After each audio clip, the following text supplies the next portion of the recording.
Welcome once again to Aussie Beer TV. I'm Ty, and this is Brent.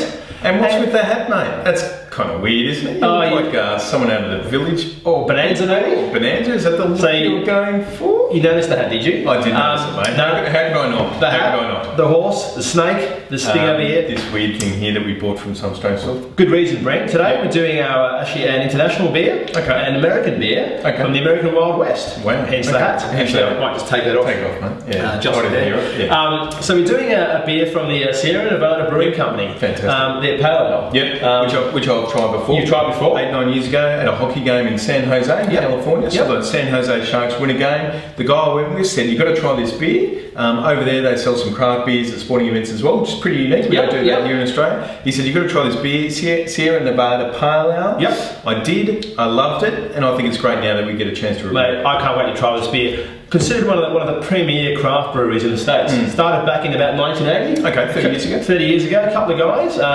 One of the guys still owns the brewery, Kenny. Yep. Actually named after used to like hiking. Yep. Used to like hiking in the Sierra Nevada mountains. Okay. Hence the name. There you go. Located in California. American beer, like I said. Still privately owned. Still privately owned. Yep. Actually, the second most popular selling craft beer in the States. Wow. Samuel Adams is the most popular one. That's number one. But this is number 2, but a fantastic beer all the same. Okay, great. Family tree? Yeah, okay. So good question, Brett. Pale ale. Yep. So it sits on the ale side of the tree. While you're doing that, I'll grab a couple of Yep, absolutely. So pale ale, lighter than the other ales. Today we're doing an American style pale ale. That's right. Yep. And it's the hops in this beer that characterises this beer. Okay. More about that later. Okay. So I'll pass you yours, Ty. You can start pouring it. I mean. Yeah, in terms of packaging, it's certainly very attractive.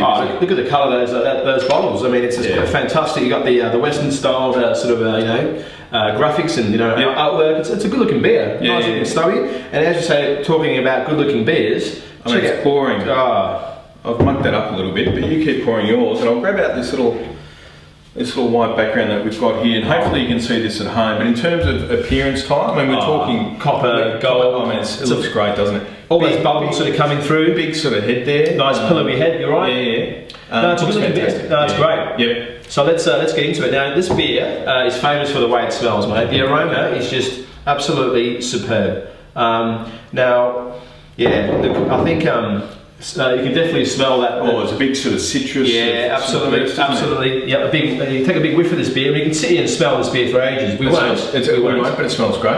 It's a great smelling beer. Sweet malts, bit of hops, bit of a hop nose. They call it. Definitely a hop nose. You've gone early. I've gone early again, mate. So the flavours that we're getting there, and you'll find a lot of people talk about a grapefruit sort of flavour. As you bit of an aftertaste, yeah, and you can certainly get that if you're aware to look out for it. You can certainly taste that, can't you? But this beer, flavour. This is absolutely fantastic. You got bright, perky notes, a bit of malt in there as well. Orangey, citrusy flavours, as you said before. A bit of grapefruit. The taste you end up with, though, it's bitter, but it's a nice sort of refreshing nice bitterness taste. It's almost like a biscuity sort of a bread-like, chewy type. Yeah, I mean the finish is super clean, as you said. Nice bit of bitterness on your tongue after. As an aftertaste, nice and crisp, bit of bite to it. I think a nice bit of carbonation, you can sort of see there too. It's absolutely fantastic. I love it. Just quickly on the hops in this beer.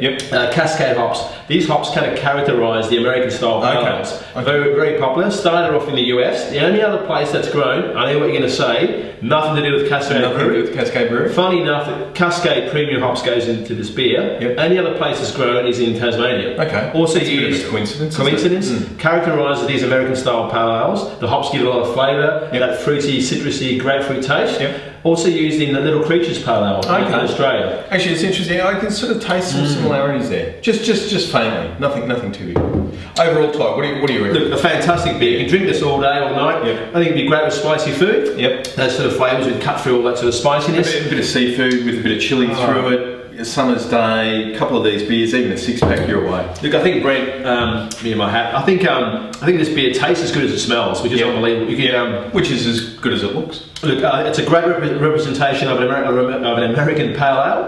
I think. I think everyone should give this beer a go. It's brilliant. Oh, definitely. Overall, from me, I mean, I think it's great. The flavour, the taste, the look, everything about it is spot on, isn't it? It's bang on. It's the whole package. Yeah, it's the whole package. Yeah. In terms of beers that we're reviewing, obviously this is an international beer. We're not just limiting ourselves to sort of Australian beer. No, that's right. So we're not just looking at Australian or even Victorian microbreweries or craft brews or anything like that. Yep. We're looking at beers that are available in Australia. This one, readily available if you go down to your, I guess, specialty shop. A bit more expensive, but worth the worth it. And it is a little bit more expensive, but definitely worth it. And that's the whole point, Brent. I mean, these beers you couldn't get a couple of years ago. Yep. I mean, you can now get this beer in Australia. You know, it's a world-class beer. It's a world-famous beer. Yep. It's it's just absolutely brilliant. Beer nut test time? Hang on. This is an American beer. That's exactly right. So we're not doing the beer nuts. The pretzel test. The pretzels. Yep. Go with the Maybe we should have had a couple of beef jerky for we should have, mate. So, bit of a pretzel there. Mate, this is just not too overpowering. You enjoy these one after the other. Just a fantastic beer. Fantastic. We've been Aussie Beer TV. Check us out. Cheers.